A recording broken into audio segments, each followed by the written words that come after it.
जय हिंद दोस्तों। तो आज हम लेके आ गए फिर से रोटेशनल मोशन का एक और लेक्चर। आज पढ़ने वाले हम लोग kinetic energy of a rotating body और दूसरा हम पढ़ेंगे वर्क डन बाय टॉर्क। ठीक है, टॉर्क में वर्क डन क्या होता है ये हमें पढ़ना है। मतलब इसका जो एग्जैक्ट मतलब ये है कि मतलब जो वर्क डन होता है रोटेटिंग बॉडी के लिए वो कितना होता है, उसकी वैल्यू कितनी होती है, ये सब पढ़ेंगे। और इन दोनों छोटे टॉपिक के बाद एक जो बहुत इंपॉर्टेंट है, जो सबसे ज़्यादा वेटेज भी रखता है और सीबीएसई हो या जेई मेंस हो, इसमें क्वेश्चंस बहुत बनाते हैं ना, नीट वाले भी इसमें क्वेश्चंस बहुत बनाते हैं, वो है आपका एंगुलर मोमेंटम। मोमेंटम सब जानते हैं, एंगुलर मोमेंटम इसके आगे आएगा। तो चलिए जल्दी से शुरू करते हैं बिना देरी किए हुए आज का लेक्चर। ठीक है, आप क्या डालोगे हेडिंग ना, सब कॉपी पेन लेके बैठे, काइनेटिक एनर्जी ऑफ रोटेटिंग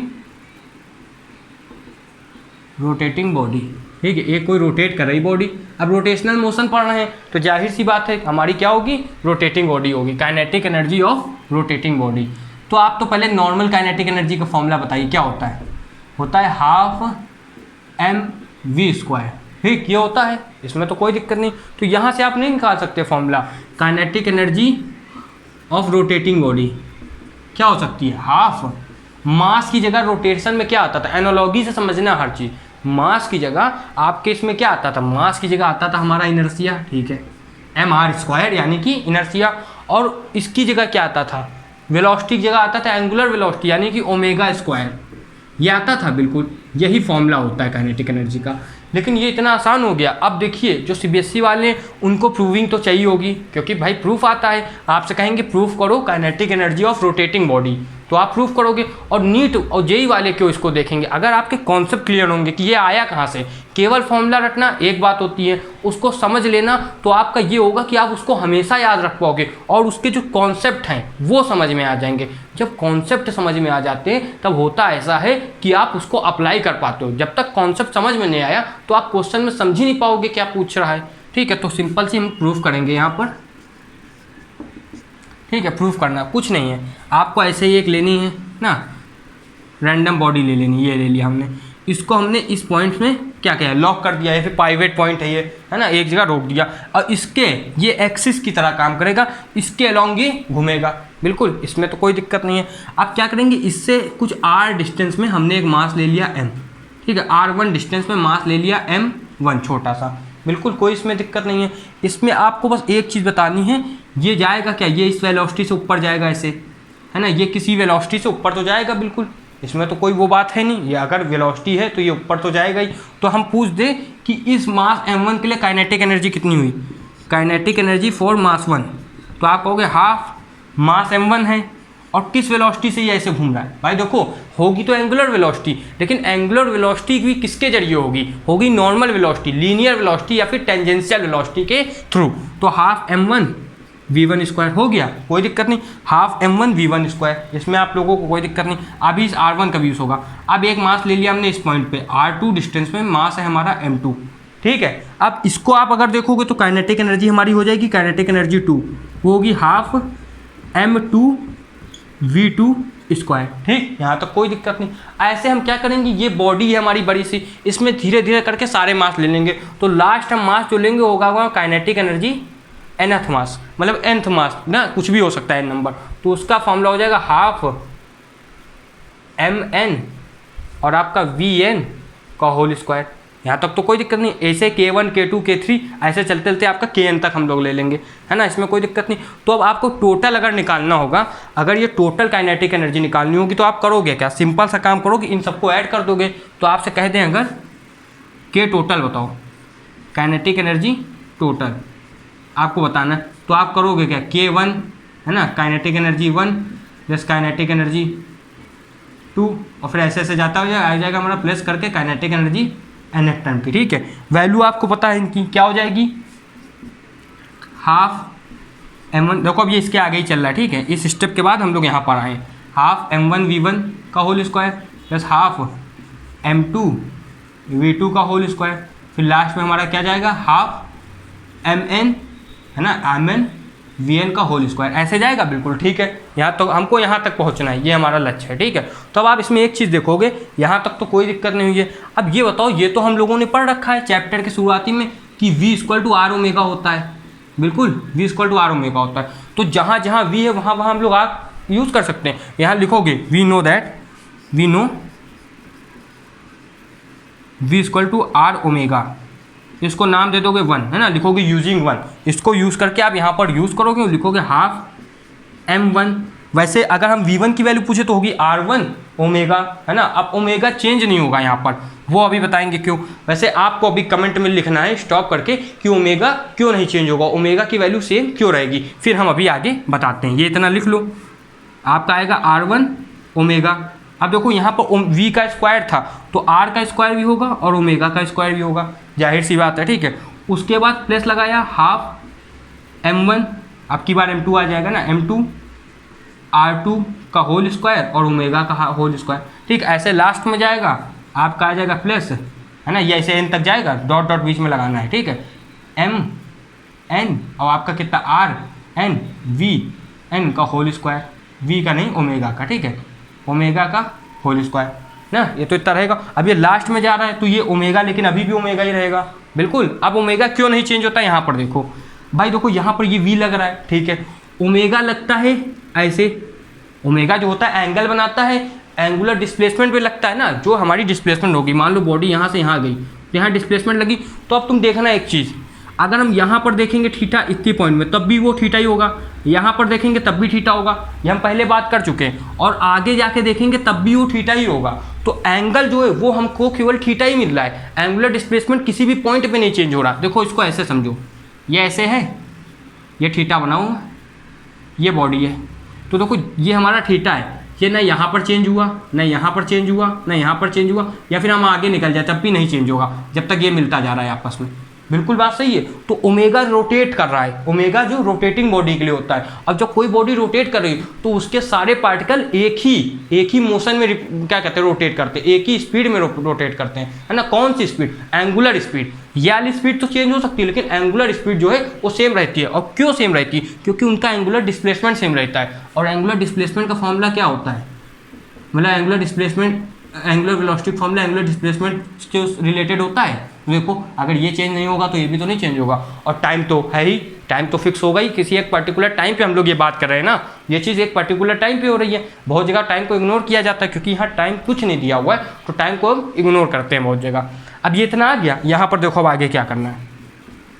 अब आप देखोगे हाफ ओमेगा स्क्वायर को बाहर ले लिया हमने, तो आया अंदर m1 r1 का होल स्क्वायर, ठीक है। फिर आपका आया m2 r2 का होल स्क्वायर, बिल्कुल। फिर लास्ट में ऐसे जाते आते आएगा m3, वो लास्ट में क्या है mn rn का आपका होल स्क्वायर, ये आया इतना, बिल्कुल सही है। अब आप ये देखोगे जो हमारा ये m1 r1 है, m2 r2 का होल स्क्वायर और mn rn का होल स्क्वायर, ये पूरा क्या बन रहा है, i की वैल्यू होती थी, है ना, i की वैल्यू होती थी, जो ये i1 बनेगा, ये i2 बनेगा और ये आपका i3 बनेगा। तो धीरे धीरे ये क्या हो जाएगा, अब ये इतना हो जाएगा ना। इसके बाद देखो क्या है, m1 r1 का होल स्क्वायर, है ना, m1 और r का होल स्क्वायर है वो इसका, है ना, और m2 r का स्क्वायर, ये पूरा ऐसे चलता जाएगा, ठीक है। अब इसके बाद देखो क्या है, आप ये जो वैल्यू है ये i1 के इक्वल नहीं है, ये वैल्यू i2 को इक्वल नहीं है और ये in के इक्वल नहीं है, तो आप सारे i को जोड़ दोगे तो i नेट बन जाएगा। बस यही चीज़ हमको देखो यहाँ पर आ जाएगी। ओमेगा स्क्वायर तो है, वैसे ओमेगा स्क्वायर तो अपनी जगह रखा हुआ है, अब इन सबको ऐड करोगे तो आई नेट नहीं आ जाएगा और यही हमारा फॉर्मूला बन जाएगा, सिंपल सा यही फॉर्मूला बन जाएगा। इसके बाद सीधा ये वाला स्टेप करना है, half omega I omega square I, या फिर आप लिखोगे आई ओमेगा स्क्वायर, बात तो वही है, या फिर आगे पीछे तो हो ही सकता है ना मल्टीप्लाई में, ये आ जाएगा सिंपल सा। अब हम इसके आगे देखते हैं वर्क डन बाई टॉर्क, ठीक है। अब देखो हम लोगों को क्या देखना है, work done by torque on a rotating body, ठीक है। रोटेटिंग बॉडी की ही बात होगी, उसमें वर्क डन कैसा होगा, टॉर्क की वजह से, रोटेटिंग बॉडी में वर्क डन, ठीक। अब देखो एनालॉजी से फिर से समझना है हमको। आप जानते हो जो वर्क डन की वैल्यू होती है वो होती है F.ds, ये होती बिल्कुल की नहीं, ठीक है। अब हमको इसको करना है किसमें, वर्क डन को देखना है हमको उसमें रोटेशन में। तो रोटेशन में क्या होगा, ये हमारा टॉर्क बन जाता है फोर्स की जगह और इसकी जगह बन जाता है डी थीटा। बस यही प्रूफ करना है हमको, सिंपल सा ना। तो CBSE वाले तो प्रूफ अच्छे से देखेंगे ही और JEE मेंस वाले भी, क्योंकि भाई उनको अच्छे से कॉन्सेप्ट समझना है ना, इसलिए। तो आपको बस ऐसे एक फिगर लेना है रैंडम सा फिर से, ठीक है। अब यहाँ हमने एक पॉइंट ऐसे कर दिया, इसमें डिस्टेंस करा फिर से, है ना, डिस्टेंस क्या रहेगी आपकी r, ठीक है, इसमें कोई दिक्कत नहीं। अब ये होगी अब की बार फोर्स जो है मास में, हमारी जो मास है हमारा उसमें फोर्स कैसे लग रही है, ये मास m ले लिया है, ठीक है। इसमें जो फोर्स लग रही है वो आपकी ऐसे लग रही है कुछ इस डिस्टेंस में ना, थोड़ा सा और टिल्टेड बनाना है, ये फोर्स ऐसे लग रही है, बिल्कुल कोई दिक्कत नहीं इसमें, ठीक है। तो अब इसमें ये फोर्स लग रही है, तो आप फोर्स का फॉर्मूला तो जानते ही हो क्या होता है, उसमें कोई दिक्कत नहीं। टॉर्क निकालना होगा वो भी पता है। अब यहाँ एक चीज़ बताओ, अगर हम ये देखें यहाँ पर ये डिस्टेंस, तो ये कितनी हो जाएगी, यहाँ पर ये डिस्टेंस देखें तो ये परपेंडिकुलर डिस्टेंस, ये फोर्स का कंपोनेंट होगा, और फोर्स का एक ऐसा कंपोनेंट होगा परपेंडिकुलर।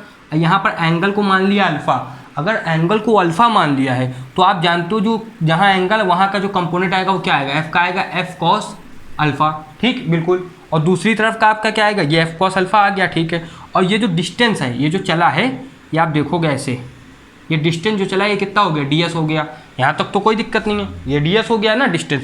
अब आपसे पूछ दिया जाए भाई स्मॉल dw होता हो, क्योंकि हमने मास स्मॉल दिया है, तो आप कहोगे f cos अल्फ़ा, ठीक है भाई। जो हमारी डिस्प्लेसमेंट होती है उसके अलॉन्ग में ही तो फोर्स लेते हैं, f cos alpha into ds, ले लिया, f cos अल्फ़ा है ये, ठीक है। अब देखो बहुत लोग को कन्फ्यूजन होगी कि ये जो एंगल आ गया अल्फ़ा, इसको तो एलिमिनेट भी करना है, तो ये हो जाएगा, उसमें कोई दिक्कत वाली बात नहीं है, ठीक है। तो f cos alpha into ds आ गया, यहाँ तक तो कोई दिक्कत नहीं है। अब आप एक चीज़ यहाँ नोटिस करोगे, जो ये जो इस लाइन के है r के, ये f cos अल्फ़ा परपेंडिकुलर है, ठीक है, ये f cos अल्फ़ा परपेंडिकुलर है, बिल्कुल। अभी इसकी आगे ज़रूरत आएगी, तो d ओमेगा हमारा कितना हो गया, f cos अल्फ़ा हुआ, ठीक है। अब जो ds है, ds की जगह हम लोग क्या लिख सकते हैं, ds की जगह हम लोग लिख सकते हैं r d थीटा। क्यों, हम लोग ने पढ़ रखा है जो हमारा ये होता है आर्क अपॉन रेडियस होता है, बिल्कुल कि नहीं। आर्क हमारी ये है ना, ये होता क्या है, आर्क अपॉन यानी कि ds अपॉन क्या होती है, रेडियस, ठीक है। तो हम क्या कर सकते हैं, अगर हमको ds की वैल्यू निकालनी है, और यहाँ पर होता है d थीटा, यहाँ पर डी थीटा होता तो इसको उधर भेज दिया, सिंपल सा, ये चीज़ इतनी हो गई, यहाँ पर कोई तकलीफ नहीं। अब ये जो हमने बात की थी कि ये परपेंडिकुलर है, ये आप देखोगे इस चीज़ के परपेंडिकुलर है, जो हमारा कंपोनेंट आया है ये परपेंडिकुलर है, तो इसको आगे, इस स्टेप को आगे हम लोग देखना है, ठीक है। डी ओमेगा आपके इक्वल किसके हो गया, एफ, ये कॉस अल्फा जो है, एफ कॉस अल्फा, ये परपेंडिकुलर फोर्स है, तो इसको आप ऐसे भी तो लिख सकते हो, एफ परपेंडिकुलर, और इनटू में क्या है आपका आर, और फिर है डी थीटा, ठीक है। अब एक चीज़ बताओ, ये जो f परपेंडिकुलर इंटू आर है, या फिर आपने ये देखा होगा r परपेंडिकुलर इंटू एफ, ये किसका फॉर्मूला होता है, r परपेंडिकुलर इंटू एफ, ठीक है। ये इसमें डॉट लगा लो, भी वेक्टर फॉर्म की बात नहीं करना तो डॉट लगा लो, ठीक है। r मल्टीप्लाई ये r1 इंटू एफ, या फिर r परपेंडिकुलर इंटू ना f परपेंडिकुलर इंटू आर, या फिर r इंटू एफ, बात तो वही है। तो आप इसको क्या लिख सकते हो, इसको लिख नहीं सकते हो टॉर्क, अगर इसको टॉर्क लिख सकते हो तो इस चीज़ को भी तो आप टॉर्क लिख सकते हो, इसकी वैल्यू आ जाएगी टॉ डी थीटा, ठीक है, टॉ नाम होता है इसका। अब कुछ नहीं करना है, आप दोनों तरफ कर दोगे इंटीग्रेशन, इंटीग्रेशन करोगे तो जो छोटा मास है, छोटा छोटा मास जोड़ के सारा हमारा कौन सा मास हो जाएगा, बड़ा ना, वर्क, और ये जो वैल्यू है इसको ऐसे ही रख दोगे, टी टाओ डी थीटा ना, ये होगा आपका टाओ डी थीटा, ये आ जाएगा। और यही आपका हमको प्रूफ करना था फॉर्मूला। देखो पहले वाले से जो इसकी है वो आसान थी, ठीक है। अब इसके कुछ क्वेश्चन कर लेते हैं अच्छे से, ठीक है, देखते हैं, जब इतना नोट कीजिए। अब देखो ये क्वेश्चन दे दिया गया है, उसी से रिलेटेड है, आपसे कहा है काइनेटिक एनर्जी ऑफ सिस्टम बताओ, तो सिस्टम को समझ लेते हैं। सिस्टम कुछ यूँ दिया हुआ है कि जो हमारी ये है, दो मास हैं m1 और दोनों मास इक्वल हैं, ठीक है, दोनों की रेडियस r1 r2 है, r1 है, मतलब ये सेम ही है रेडियस। इसमें बस ये कहा है जो l है वो दोनों रेडियस से बहुत बड़ा है, मतलब इन दोनों का कंपेयर में ये l जो लेंथ है इन लोगों की दूरी बहुत बड़ी है।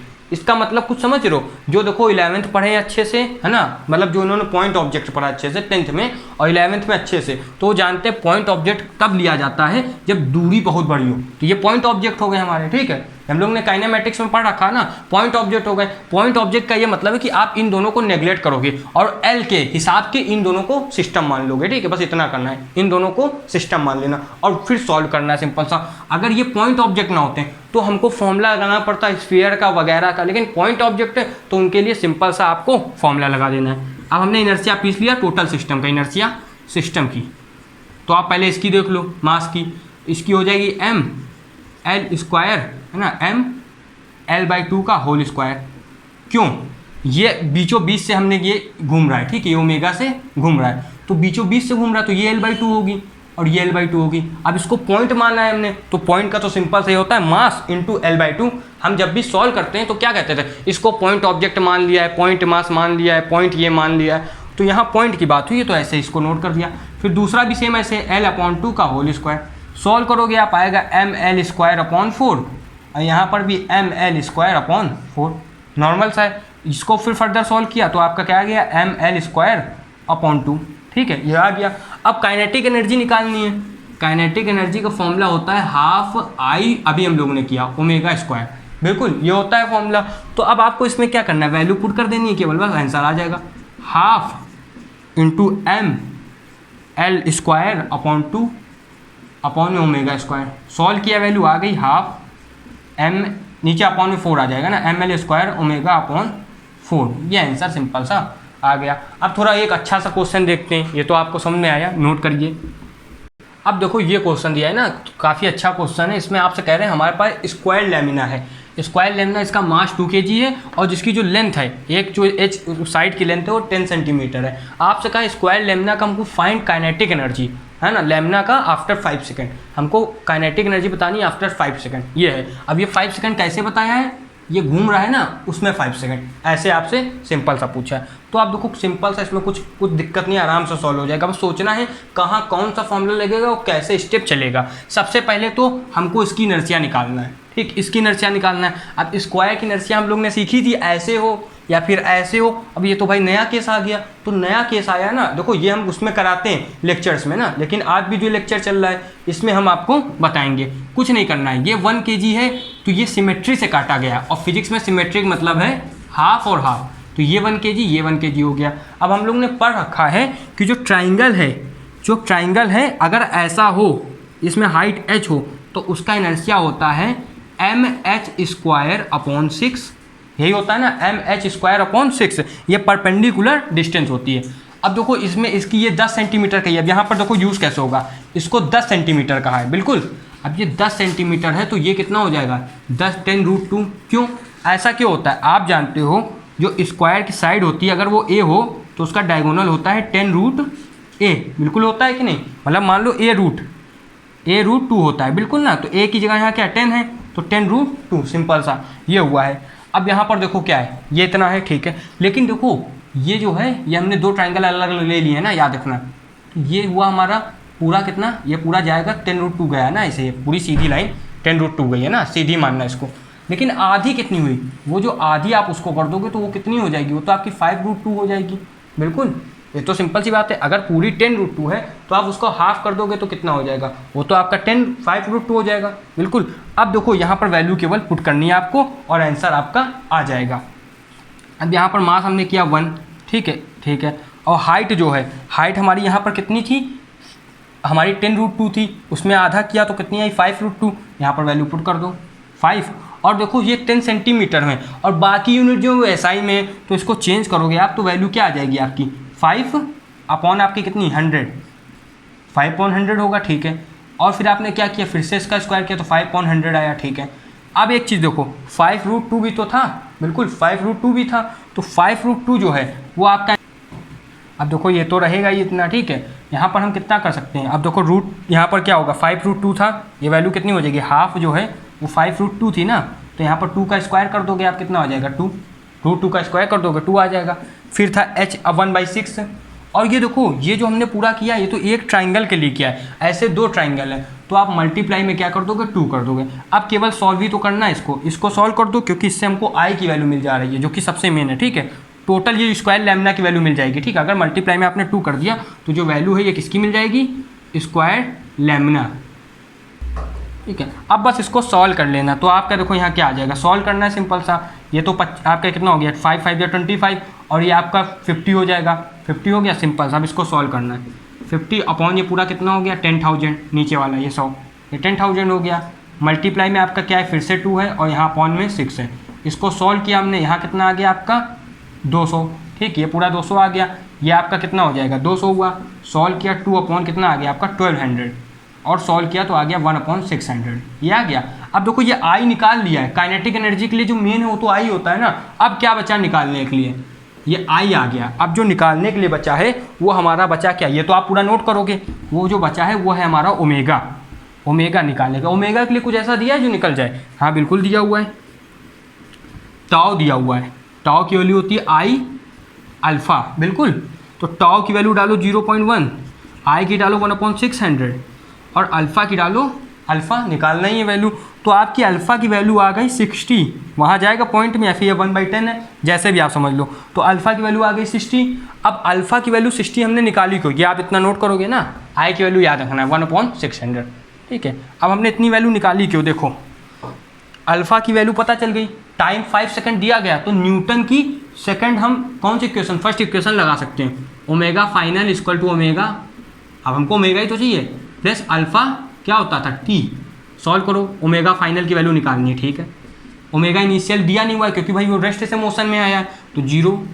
अल्फ़ा की वैल्यू कितनी है 60, इसकी कितनी है टाइम की 5 है, तो ओमेगा फाइनल आ गया हमारा जो ना, जिसको फाइनल कहते हैं, वो आपका आ गया 300, ठीक है। अब वो होता है रेडियन पर सेकंड, जैसे यहाँ पर था आपको जानते हो रेडियन पर सेकंड स्क्वायर, यूनिट आप लोग को अब याद हो गई होंगी।